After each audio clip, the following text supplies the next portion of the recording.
খুশির খবর হাওড়াবাসীর জন্য। মাত্র 10 মিনিটে সাঁতরাগাছি থেকে নবান্ন পৌঁছে যাবেন আপনি। 7 কিলোমিটারের ওভারব্রিজ হতে চলেছে হাওড়ায়। 117 নম্বর জাতীয় সড়কে হতে চলেছে প্রায় 7 কিলোমিটার দৈর্ঘ্যের ব্রিজ, যা আগামী দিনে যানজটের ঝক্কি পোহাতে হবে না সাধারণ মানুষকে। হাওড়া সিটি পুলিশের ট্রাফিক এসিপি অতীন মুখার্জি এক অনুষ্ঠানে ব্রিজের বিষয়ে জানান, এখন যে কাজ চলছে এলিভেটেড 6 লেন করিডোরের, এটা মূলত 6 লেন করিডোর হবে মা ফ্লাইওভারের মতো। এই বিষয়ে প্রশাসন সূত্রে জানা যাচ্ছে, রাজ্যের মূল প্রশাসনিক ভবন নবান্নের পিছন দিক অর্থাৎ চ্যাটার্জি হাট থেকে ফ্লাইওভার শুরু হবে, শেষ হবে খেজুরতলায়। ব্রিজ তৈরির দায়িত্বে জাতীয় সড়ক কর্তৃপক্ষ। 3 বছর সময়সীমার মধ্যে এই ব্রিজ সম্পূর্ণরূপে শেষ করার কথা।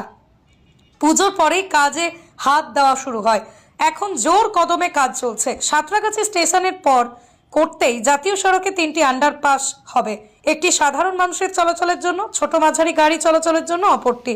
জানা গিয়েছে এই মা ফ্লাইওভারের মতো ওভারব্রিজের নিচ দিয়েই বাস, বড় গাড়ি চলবে, ব্রিজের উপর দিয়ে ছোট গাড়ি চলবে।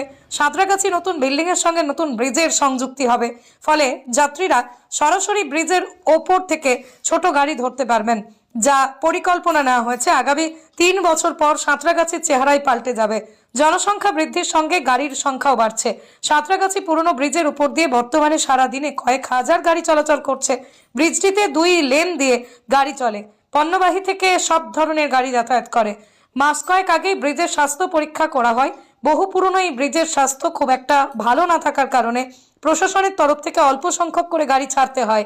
এর ফলে ভোগান্তির চরম নিত্যযাত্রী থেকে সাধারণ মানুষের। সাঁতরাগাছি জং স্টেশন থেকে দূরপাল্লার ট্রেনের যাত্রী, এমনকি নিত্য যাত্রীরাও বাস বা ছোট গাড়ি ধরতে আসতে হবে 117 নম্বর জাতীয় সড়কে। এই রাস্তা সরাসরি বিদ্যাসাগর সেতুতে এবং হাওড়া ব্রিজে যুক্ত হচ্ছে, ফলে যাত্রীদের অনেক সুবিধা হবে। সকালের অফিস টাইম ও ফেরার সময় ভোগান্তি বাড়ে যাত্রীদের। এই ভোগান্তির হাত থেকে নিস্তার দেওয়ার জন্যই বিকল্প ভাবনা বাস্তব রূপ পেতে চলেছে। ব্রিজের কাজের জন্য রাস্তার অনেকখানি অংশ ছেড়ে দিতে হয়েছে, ফলে সংকীর্ণ জায়গা দিয়ে গাড়িগুলোকে চালাতে হচ্ছে। এর ফলে ধীর গতিতে গাড়ি চলছে, বাড়ছে যানজট। তাই যারা কোনা এক্সপ্রেসের রাস্তা ব্যবহার করতে চান, হাতে একটু সময় নিয়ে বাড়ি থেকে বের হলে অসুবিধা হবে না, এমনটাই এসিপি ট্রাফিক অতীন বাবু সকলের উদ্দেশ্যে জানান।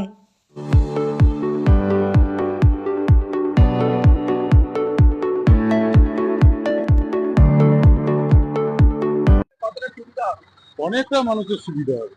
জ্যাম বা লোকজন যাতায়াত করা, গাড়ি ঘন্টাকে ঘন্টা দাঁড়াতে হয়, সেটা দাঁড়াতে হবে না, পুরো একদম সোজা সুবিধা পেয়ে যাবে।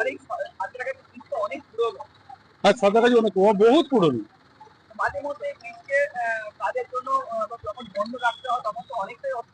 অনেকটা অসুবিধা। মানে 20 মিনিট করে 20 মিনিট করে এদিক থেকে বন্ধ করে দেয়, ওদিক থেকে না আবার 20 মিনিট চালু। প্রচুর মানে 20 মিনিট মানে পার জিনিসটা পার করতে মিনিমাম 20 থেকে 25 মিনিট টাইম লেগে যায়।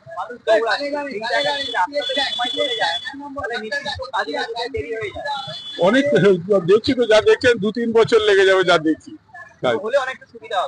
একদম অনেক সুবিধা হবে, মানুষের অনেক সুবিধা হবে। গাড়ি, অ্যাম্বুলেন্স, মানে যে কোনো মানুষের প্রচুর সুবিধা হবে।